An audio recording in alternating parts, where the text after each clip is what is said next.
This video is brought to you by Squarespace. Hey indie filmmakers, I'm Griffin Hammond. I'm Nick Bodmer, and today I'm excited to see Griffin's new office. The long-awaited office that... Drum roll, please. I gave you a sneak preview of it in the last episode, but we didn't actually talk about what was behind me. That's true. That's true. Though, but now we're ready to reveal all. You did notice, I think after you watched the episode, you could hear that it was more cavernous. I'm a little bit echoey. There's definitely an echo, I would say. That was a real issue. Yeah, so that's something I still need to figure out how to remove here. I think I can hear it in my own ear right now. So today what I'm trying to do, we'll see if this sounds any different, is I know that our podcasting mics, the blue baby bottle, great mics for podcasting, but they do pick up everything, right? Right, yeah. I mean, even like little tiny clicks that are happening downstairs, like it gets everything, which is good if you're recording musicians or something in a large space.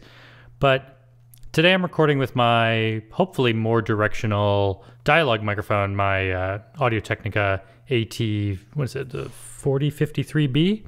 Yeah, 4053B. And we'll see if that sounds any different. Well, we'll find out. Comment down below. Let us know how bad Griffin sounds. I also have all this like extra sound treatment stuff that I'm going to put in my VO room that I'm still like working on. I don't think it's doing a lot right now, but I threw some blankets and a little bit of sound treatment stuff around me because we just don't have much furniture in here yet. So we put a couple rugs in, but I think I'm still getting a lot of bounce. Yeah, so how's this working? How are you going to show our audience the space? Are they just seeing it in your shot right now, or do you have some B-roll maybe you're going to show? I'm just wondering, do I jump in now with questions, or do we need to kind of discuss I'll show B-roll where necessary, but also, I mean, in my main shot here, you can at least see the layout, that this is a very large room. That's why you're hearing the reverb. I have a couple doors to one side of me to block it off from the rest of the house, to give me some audio privacy for these podcast recordings.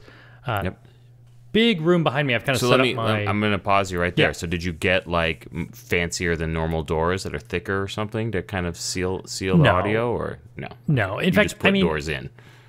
I think you'll find I've made a lot of choices that are not ideal for filmmaking.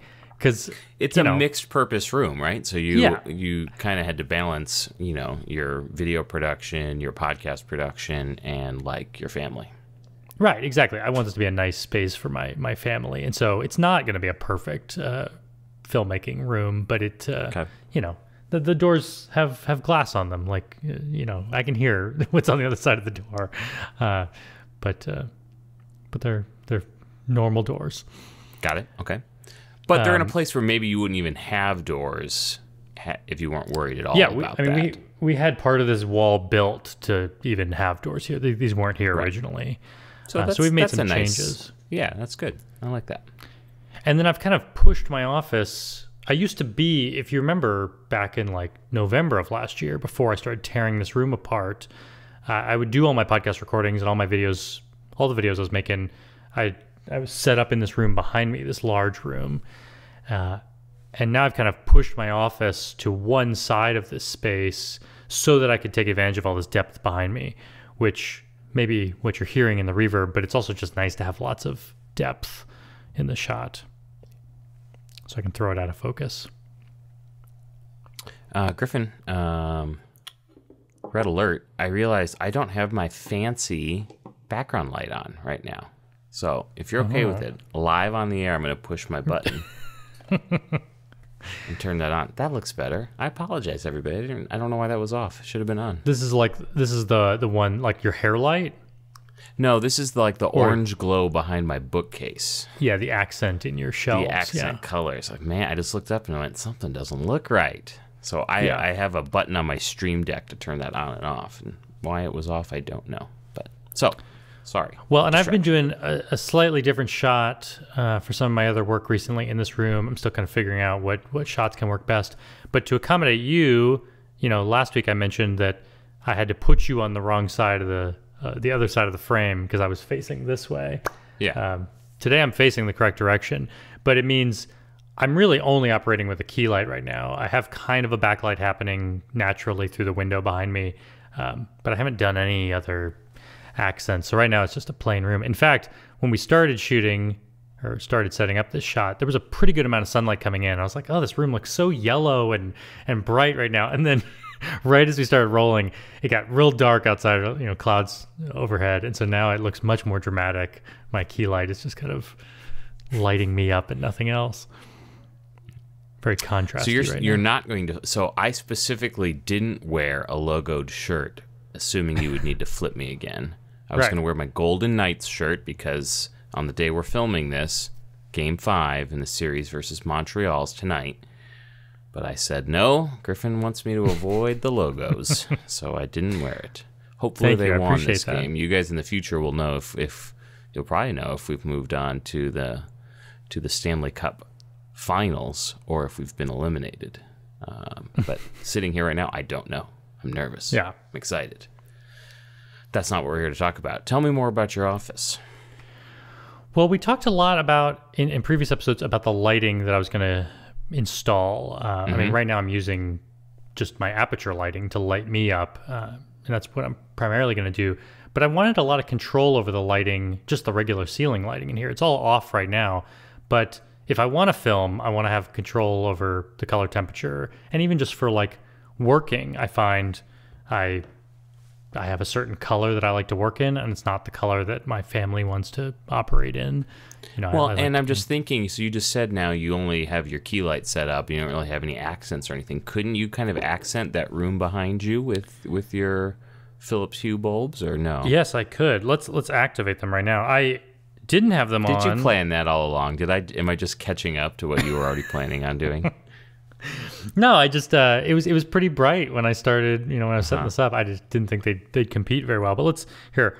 I've tried to do a good job of setting up all my lights in like zones and you know, name them properly. I think you taught me that I need to make sure I name the bulbs differently from the fixtures. And from the room, or whatever room you're saying they're in, or whatever. Otherwise, it gets confused. Yeah, that's what I found. At least with the voice assistants, especially, it helps with that. Yeah. So just as a warning or a non-warning to people, I'm not going to do any voice assistance, or if I do, I'll bleep it. I'm not going to set off anyone's Google device in this episode. But yeah, I have 3 ways to control all my lighting. I do have a Google Home Mini down here to turn on lights. I have the app here that I can turn on lights with. But the biggest breakthrough that we've talked about in previous episodes was the light switches that I got. I have light switches all over the place, and they're not even wired into the house. They're all wireless. They're sitting in actual junction boxes, but they're just sitting there. And these are these run less wire click switches. You just click them, the kinetic energy powers them well enough to send a wireless signal, I guess, to the Philips Hue hub, and it tells the lights what to do. So and those have been working like 100%, like they feel they're wired. That's awesome. 100%, yeah. And so like right now I can turn on my office setting, which you barely notice because they're just out of the shot. They're above me, and they're set to like roughly 4,900 Kelvin when I'm like working. That's like my working mode. Let me turn on the lights behind me. I can do that with this switch. Yeah, there they go. And they're like default on is like 70% brightness, and they're set to like something like 3,500 Kelvin. They're pretty warm. So all the lights, that's also what I like about these switches and the way you can program them in the app is you can either tell them to turn on to like their last on setting, or you can set a scene to be their default on. So you could have them in a really weird configuration. Like for filmmaking, I could have them at 100% brightness at 6,000 Kelvin. And then when I go turn off the lights and Amy comes downstairs, she turns lights on, they won't go back to that weird mode. They'll be That's smart. That's normal. Really smart. And then these switches are nice because you can also, they click on and off, but you can also hold them down to lower the brightness or raise the brightness. Right. And then, yeah, I can, I even have kind of a special control panel here next to my desk. I bought a lot of these light switches. I think I bought like 8 of them. Yeah. And so most of them are operating in a very obvious way. Like they're next to a light, it turns on the light. And many of them are redundant. Like you can turn on the same sets of lights from several positions in the room. But then I put in like a double switch next to my desk. And each of these run less wire click switches is actually a double rocker switch. So in a 2-gang, 2-port wall plate. You've got 4 switches with 8 possible clicks. Do I have that right? Yeah, 8 possible clicks. So yeah, you can have multiple, many different scenes happening. So you don't have, like, up can be a scene and down could be a different scene. It doesn't just have to be, like, off. Is that true? I feel like down has to be off, but I think all the ups can be whatever you want. I could be wrong about that. So you have 4 different scenes available to you with that wall plate. Right. So I have like my work scene there. I also have like a movie watching scene, which if I click the movie watching scene, it'll turn off all the lights except for one over here in the kind of kitchenette area. Like I have it set to be very low just so you can see in the dark what you're doing. And then I also have 3 like can lights above what will be the sofa area. And I just have those at like, I think they're at their lowest, like 1%. And they're kind of like aquamarine color. Ooh, very nice. Just to have something so you can see in the dark a little bit as you're watching the projector screen. So you've got your projector screen up. You've got the projector hung. Have you, like, is it set? Have you been able to watch a movie on it yet? Yeah. I have. It looks great. For those of you who are not Nick and haven't been listening to me calling him and asking him questions about the projector and know all the details, I'm using a Epson 5040 UB projector, which I bought used. It's the same one that Nick has. Yep. And it's like a, what is it, like a $3,000 projector, I think? Originally, yeah. It's their older model, so they've come out with a 5050, and now you can get the 5040 as like an open box special for what, like $1,300 or $1,200 or something like that? More than that. At least mine was more. It looks like it retails for $2,800 still, and I bought mine for $1,700 open box. Okay, it's something like that. Yeah, and it's a big projector, but yeah, it's very powerful, which is great because there's a lot of sunlight in this room, and I don't want to have to put perfect blackout curtains on my windows if I don't have to. Right. That's the main reason I upgraded, just to get more lumens out of it. Get those lumens, but now you also got 4K and HDR and things like that, which is nice. Yeah. And right now, we still need to find some more furniture for this space. We're waiting on a couch. Hopefully, the couch helps take away some of the echo. It will. Yeah, but the couch is way back ordered, so we're just like we borrowed these Papasan chairs from Amy's parents, and so we just have 2 chairs. Okay, you showed me a quick walkthrough of the space before we started here, and I was like, those chairs look so familiar. Those were in their house. Were they up in that room where we recorded like the first episode of this podcast? Oh yeah, that's funny. Yeah, they were in the room where we recorded the first episode of the podcast. I don't know why that popped into my. How many years ago was that? That was right at the beginning of 2017. Wow. We've been doing this for a while, huh? Yeah. Okay, moving on. Sorry, I keep taking us down. Well, here I should at least turn on my my room lights. They're actually called room lights because I've named the 2 rooms in here office, and then I didn't know what to call the other place where we watch movies. I felt stupid calling it movie room, so I just named it room. Wow. I call mine theater. You might try theater. Yeah, that's a good one-word solution. I just figured for like voice command reasons, I wouldn't want like a complicated name. So I'm just surprised the word room doesn't conflict. Yeah, with it could. Things. Yeah, because there's a concept of rooms, right? But maybe it doesn't. I don't know. So let's see. You'll find out. Let's turn on tropical twilight behind me because they're kind of purpley. Let's turn it all the way up brightness. Can you tell in your shot right now? Is it bright enough to impact the look of the room behind you? I mean, it makes a difference having them on or off, but it's not a huge difference. Yeah, there's just not enough brightness to compete with. Now, if you turned your key light way down and brought your ISO up, you might get more, right? Yeah, right now I'm not optimizing this shot for what's happening behind me because I have a 2-stop ND filter on this lens. I'm throwing a lot of light at me, so I really pop away from the background. But yeah, this gives me some control if I want to, especially if I want to shoot at night and do the lighting differently. I really could throw a lot of color into that room. And I purposely tried to get as much light out of these as I could. I bought these 4 fixtures that are around this room, and each of them have 3 bulbs in them.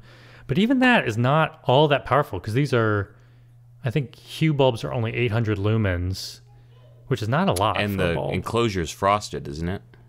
Yeah, and so it's probably cutting it down quite a bit. You know, I'm probably losing half the light or something just because it's being diffused and not making it through the I'm fixture. guessing for not worrying about filmmaking, but as a theater space or a family space, it's pretty nice, would be my guess, right? Oh, yeah, it's perfect for living. I mean, if I turn these all 4 lights up to 100%, it's more light than you need. So I can make it feel very bright in here if I need to. And it's nice to have the very precise control on Hue lights from 100% down to 1% brightness. Right. So yeah, I'm happy with it, but I realize I've spent quite a bit of money on Hue stuff.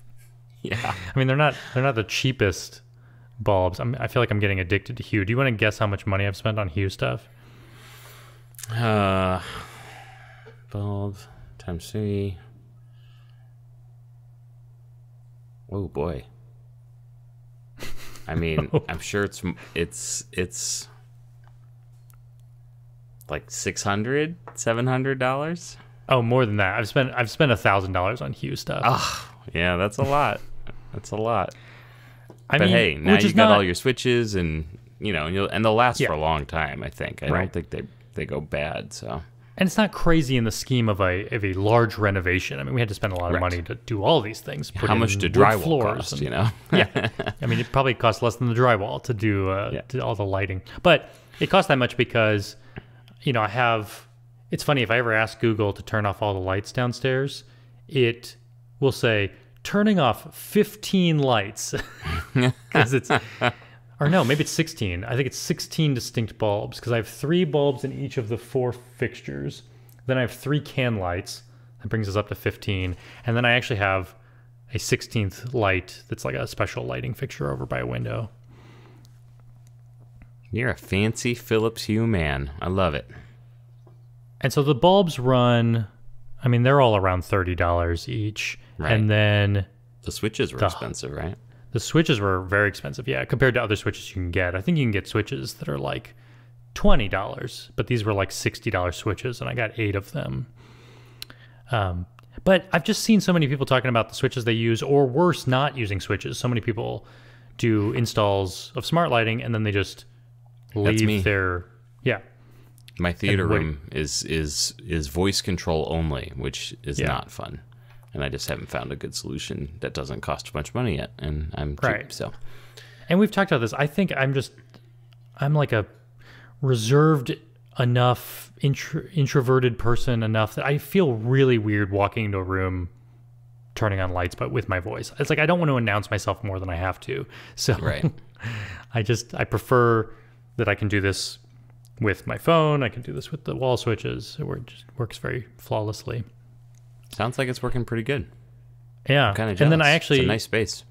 I just added more Hue stuff. I just ordered these 2 motion sensors, which... So you walk in and it'll go to a scene automatically? You could, yeah, and I'm not sure if I'll use it for that. I've actually never really been interested in the motion sensing capability of these lights, Right. or this little product.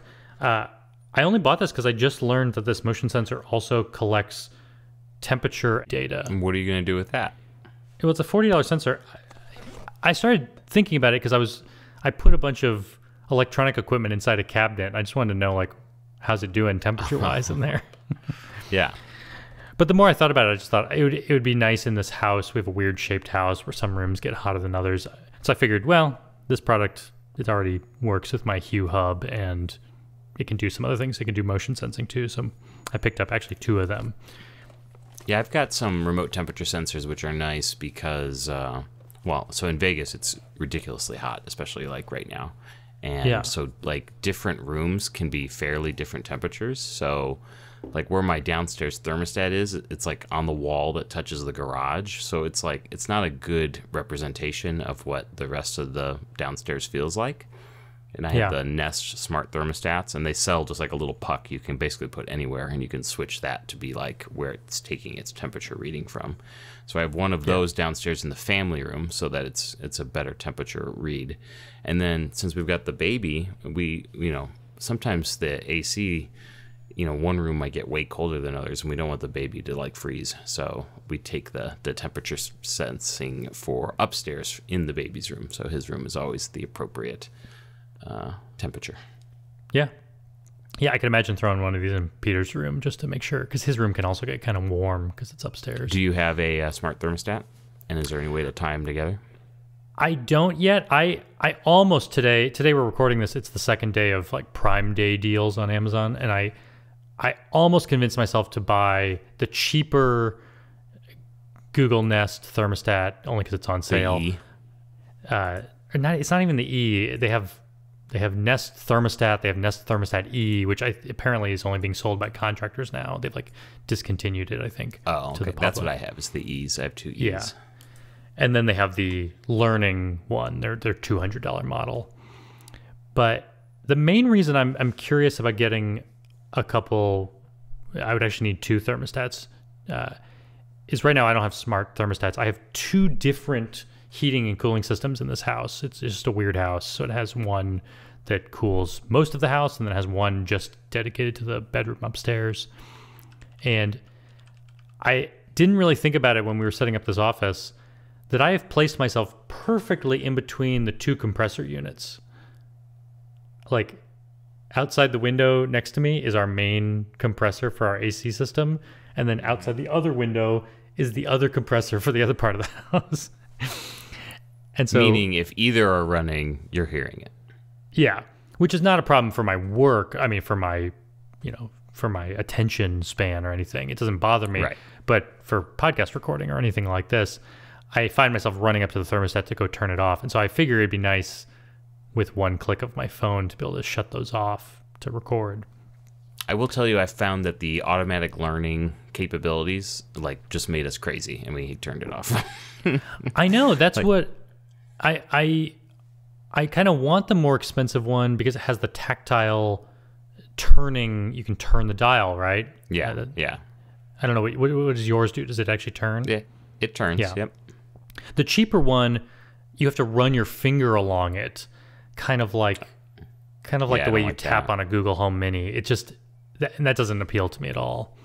Although I will tell you, I use my phone to change the temperature at least half the time now. The other half of the time, I just adjust it on the thing. But yeah, well, that's kind of what I was going through, was trying to figure out do I almost thought I wanted the cheaper one because I don't want any of those. It doesn't have the learning capabilities, and it does sound like it does drive some people crazy. And I do kind of just know exactly what I need my thermostat to do. Speaking of Amazon Prime Day, I made a purchase. I bought a new monitor that I'm going to use with my simulated racing setup, my sim rig. It's a 49-inch monitor. Guess what its screen ratio is? Is it like 2-to-1 or 3-to-1? 32:9. Wow. It's a very wide monitor. Yeah. It's kind of ridiculous. Pretty excited. So that so was it was almost like hundreds of dollars 4-to-1 off. It's like 3.5-to-1 or something. Yeah, something like that. Well, let's do the math. Yeah, it's over 3.5-to-1. Yeah. So this is so that you don't have to be in your VR headset. You can be racing, but have like the cockpit view in front of you. Exactly. The super wide immersive view. And is it curved? It is, but not. It is. Yes, it's curved. It's not. But it's they not have ones that are more curved, but it's curved. And I've seen the NASCAR racers who have, or like the for practice or for VR racing professionally, where it actually is like 4 panes or something. This is not like coming to the side of you. Correct. Yeah. Yeah. But still pretty excited about it. Still pretty excited. Yeah. So we'll share. I'm sure I'll make a video about the new sim rig when it's all said and done. It's still probably months away from being totally done, but the sale was too much to pass up. But I need to make some major changes to my office because like right now I just have this sim rig right here, and it folds up, and it's basically like just kind of sitting in my office, but I want this new setup is going to be more serious and is going to need more room, and my desk is too big. So I'm thinking about like turning my desk into a corner desk by cutting it in half. I don't know. I have some work to do. But I have to completely rearrange my office to make room for all this stuff. Well, that's good. I've just come to the end of my office renovation. We need Nick to start chopping stuff up and changing things up. It is complicated, though, because like the way I'm set up right now, I have my nice bookshelf kind of behind me in this shot, which I use for all my Zoom meetings. I use for the podcast. I don't want to change that, but that's going to have to move probably behind me. Then thought, oh, well, maybe then I can get a more straight-on shot, which will be better for Zoom meetings, but it's going to mess up the pot. Anyway, I got a lot of things to think about, so I'm sure I'll be running ideas by you. Yeah. Well, we have a bunch of questions that we got last week that I want to tackle, including someone had a question about the difference between the image quality on the GH5 and the GH5 Mark II. So I actually did some side-by-side tests that I want to show you. But first, I think we should thank our sponsor. Handy Filmmakers is brought to you by Squarespace. From websites and online stores to marketing tools and analytics, Squarespace is the all-in-one platform to build a beautiful online presence and run your filmmaking business. Nick and I were just talking today about how long we've been doing this podcast, since the beginning of 2017. So I realized I've been running my Squarespace site for 4.5 years now. And I just started thinking today about, like, how often has it gone down? I don't remember it ever going down. I'm sure it has, but clearly Probably the uptime not. is... I mean, I think it just works. Do you ever have to fix stuff? Does stuff ever just break on you? No, nothing has broken. And in fact, I trust it enough that I also have like an older site, like that, I built srirachamovie.com back in 2013. And I think that's still it lives on another platform, but all the images died, so I moved all the images over to my Squarespace site. So my Squarespace site is also keeping one of my other websites alive. I have a project that I'm not ready to talk about yet, but I am working on another project, and I just started a Squarespace site myself because I needed a website, and I didn't want to mess with getting a virtual machine and security and all that problems. I said, nope, just going to Squarespace. So I'm working on a Squarespace site myself right now. Well, did you go to squarespace.com/Griffin to save 10% off your first purchase? Not yet, because I'm in my free trial, and you literally can just make a website and do whatever you want with it. I got my domain set up and everything, and until I'm ready for it to go live, I don't have to pay. But when I do, you can be sure I'll go to squarespace.com/Griffin, and I will save 10% off my first purchase of a website or domain. Griffin, I have a question for you before we get to the YouTuber questions. Yeah. Did you see Inside by Bo Burnham on Netflix? I did. In fact, I think it may have been shot on a Lumix camera. Is that true? I can't remember which one. I feel like maybe it's like an S1R or something. It looks like maybe one of the full frame ones. Anyway, I was kind of blown away by that. Because I when we were watching it, my wife was like, do you think did he really make this by himself? Like, is that really his apartment? And I was like, no, it can't be. It's just too well done. And I think I'm wrong. Like, I think it is. Like, just him. I did wonder if it was like... I mean, I guess it probably was his apartment, but I kind of wondered if it was like rented for this purpose, or he went somewhere during the pandemic and decided this will be the space that I create this thing in. Maybe not. Maybe it is exactly where he lived. You'd think he'd have more money. Like, it didn't look like a very nice place. It is like a place. tiny looking space, yeah. But I mean, maybe he lives in LA and it's expensive, yeah. But it doesn't matter. I mean, I just thought it's so different. If you haven't seen it and you're a filmmaker, I think it's worth watching because it's... Oh, yeah. It's very cool. Especially if you're someone who likes to do all this stuff by yourself. I mean, this is an example of... It looks like just from the credits, he got a little bit of help from Netflix doing the sound mixing at the end and doing the color grading at the end.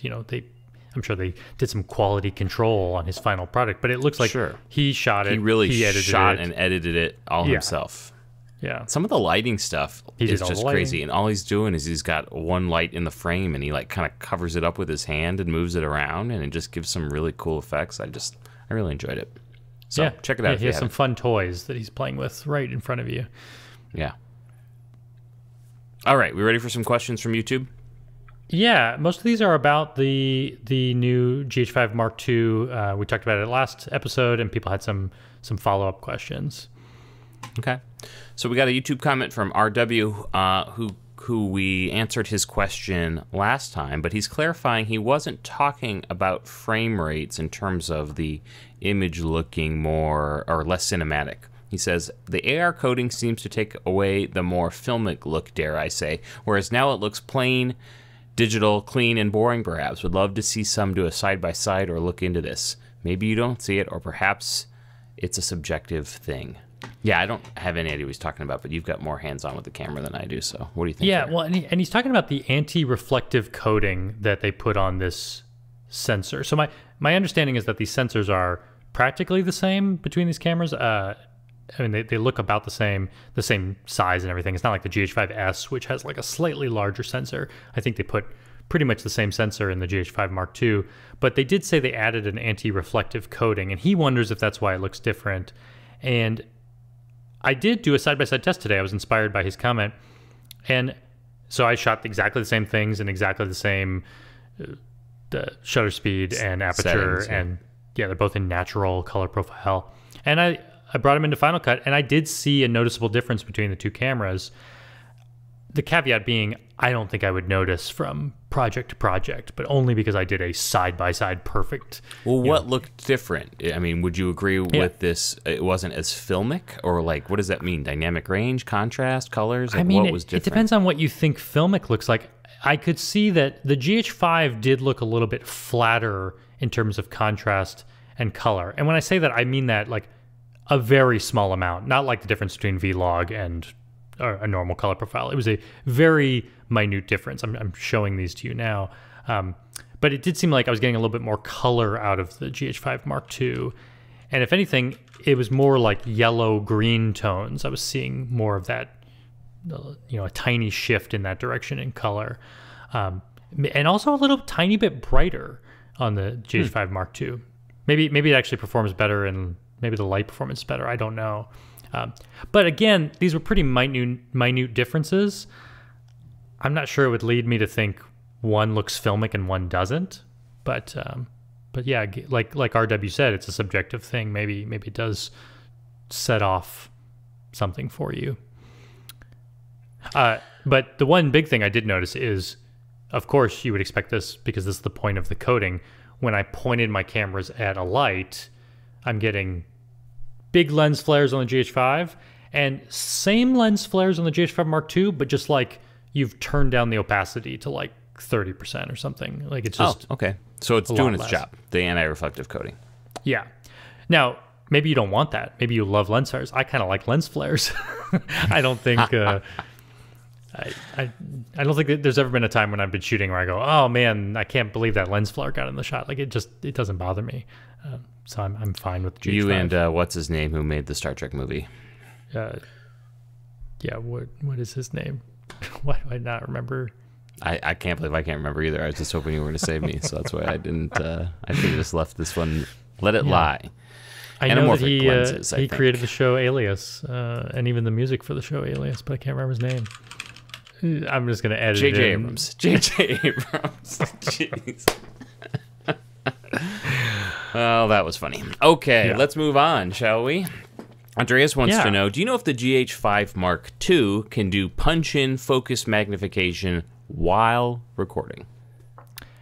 No, I don't think it can. That was another thing I wasn't sure, so I tested it out today. And just like on the GH5, when you're in manual focus mode, if you turn the focus ring, it does a little punch in. It can do like picture-in-picture or it can do full screen. But in both cases, it's like a portion of the image. It zooms in.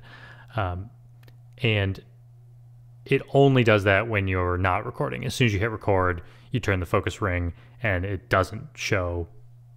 There's no punch in. Can you do focus peaking? Yes. While recording? So okay. You still have focus peaking, yeah.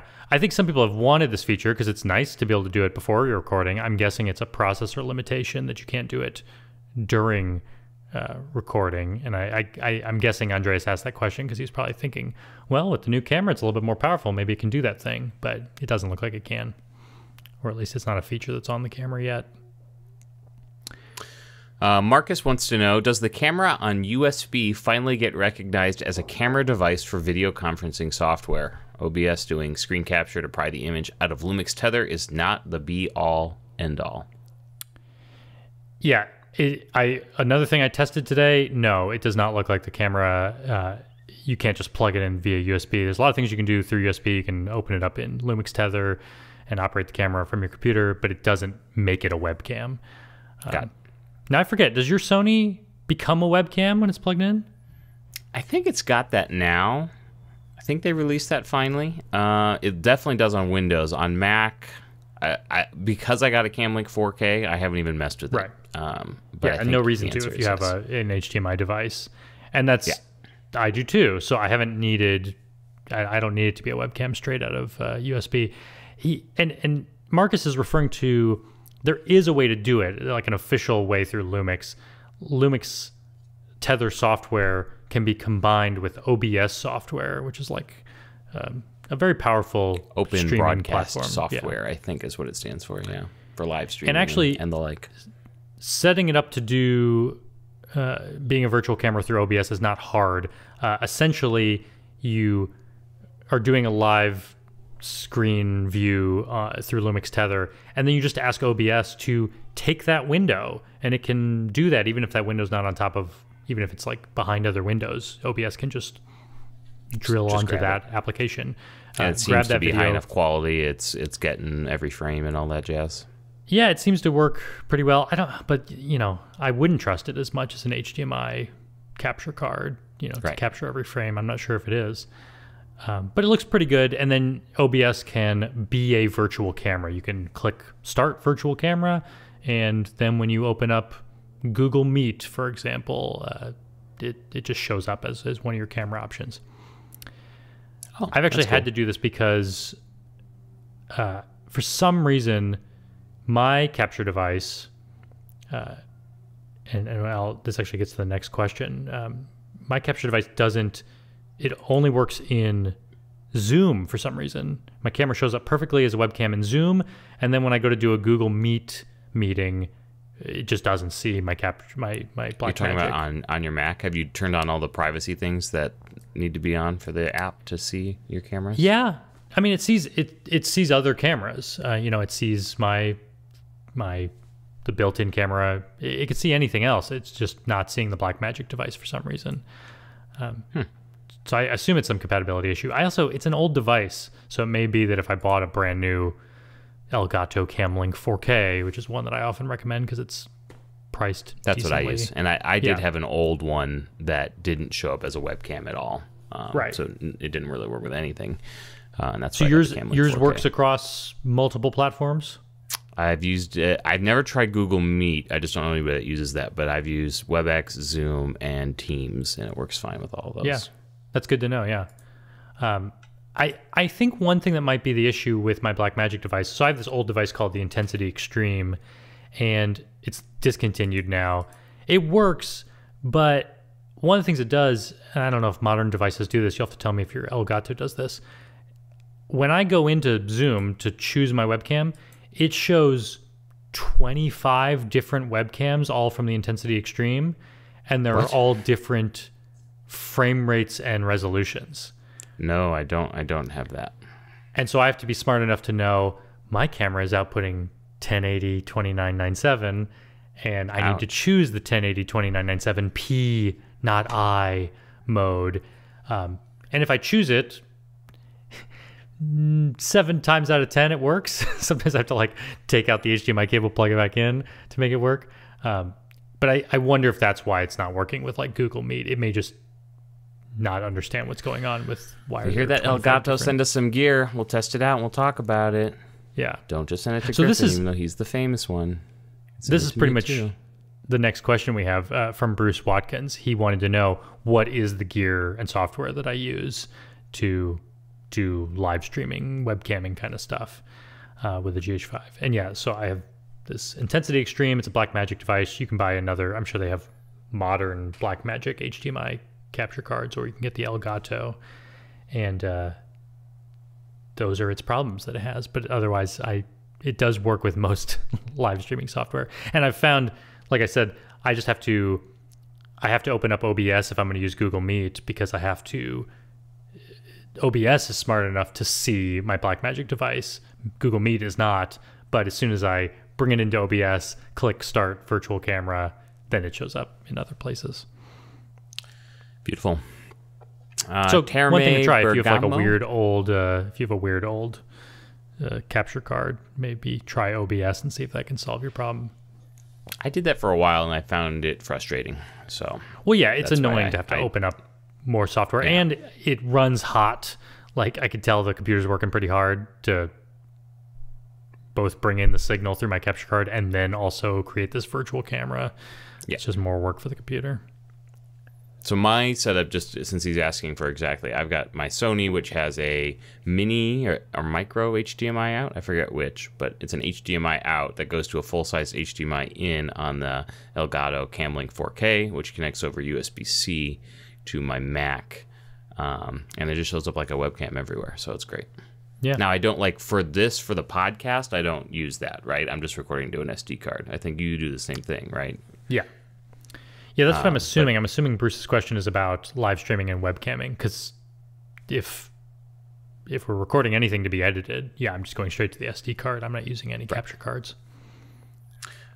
Okay, so Terme Bergamo, Griffin, your new portrait lighting is superb. You could be shooting for Ken Burns. Would you please share the names of the lighting equipment that you use? Yeah, I think I bet Terme will be disappointed in my lighting this episode. It's not nearly as exciting as last episode. I mean, also, I was shooting with my portrait lens last week. I was shooting with my 25mm f1.4. I love that lens. But for the podcast, I like this wider look, and it's easier to show off things behind me. So I'm shooting with a 12mm today. Today, I'm just using one aperture 120D light. It's bouncing off the wall next to me to give me kind of a soft look. But I think last week, I think I was also bouncing the light. But for a lot of my shoots recently, I've been throwing the Light Dome 2 onto my aperture 120D. Looks beautiful. And I think also in last week's episode, or the last episode, I also had a backlight going because I was shooting a little tighter. I had a place in the room I could hide another light. And I even threw like a half CTO gel on it, because these aperture lights are 6,000 Kelvin, and I wanted a warmer look hitting me from the back, especially since it's funny, the sun just came out behind me and now there's a lot of golden light coming through the window, and I kind of wanted it to appear like the backlight was hitting me from the window. I think you had a hair light too last week, right? Yeah, I mean, that's what my backlight was doing. It was kind of just hitting me on the shoulder. I thought you had a third light involved. No, yeah, just those two. Are you sure? And then I think I also had an eye light. Yeah, we had a third light somewhere. I remember you talking about it. So no, it was. Oh yeah, maybe I did. I think I did. I splashed some light on the background. Yeah, I was throwing some like blue light back there. I win. Yeah.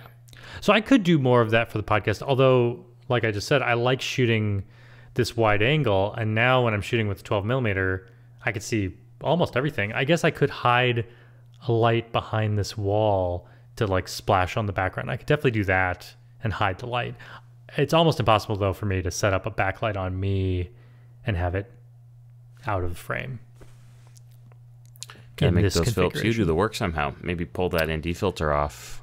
Although, you're worried about your aperture you want your aperture wide open, right? Yeah, I like being wide open, and then also being able to throw a lot of light at me, because I want to separate myself from the background when I can. I probably will, for future episodes, try to figure out something to do with those aperture smart bulbs that we talked about. There you go. Yeah. They don't have to be in a fixture, so you could just pile them around. Throw them all over the floor. I could put them in this glass door next to me and do something weird. I don't know.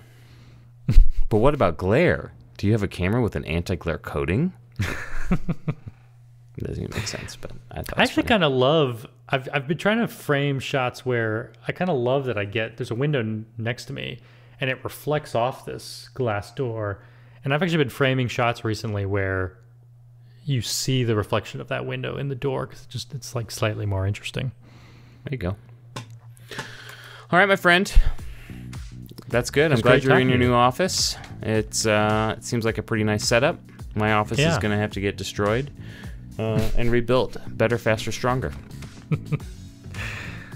That's what we have to do. 4.5 years into the podcast, we gotta start tearing things down and rebuild. That's right. Well, this is already like my second location for the podcast, and definitely I would say my setup has evolved and improved over time. So it's good. Well, and if anyone is feeling real nostalgic and wants to go back to the first year of our podcast, you'll see I was traveling all over the place. That was like half the reason I started doing the podcast. Yeah. When I was like all over the world, I was like doing hotel room in Tel Aviv. Yeah. And I was just in my office with no proper lighting and like headphones on, and I think we've actually done a little better. So I like that. Yeah. Thanks for listening, everybody. We'll talk to you later. Yep. Bye. Bye. This just threw me off. I'm recording my GH5S right now, and I just hit record, and it's now showing me a full red recording frame around the entire shot because I've updated the firmware. I don't have that feature.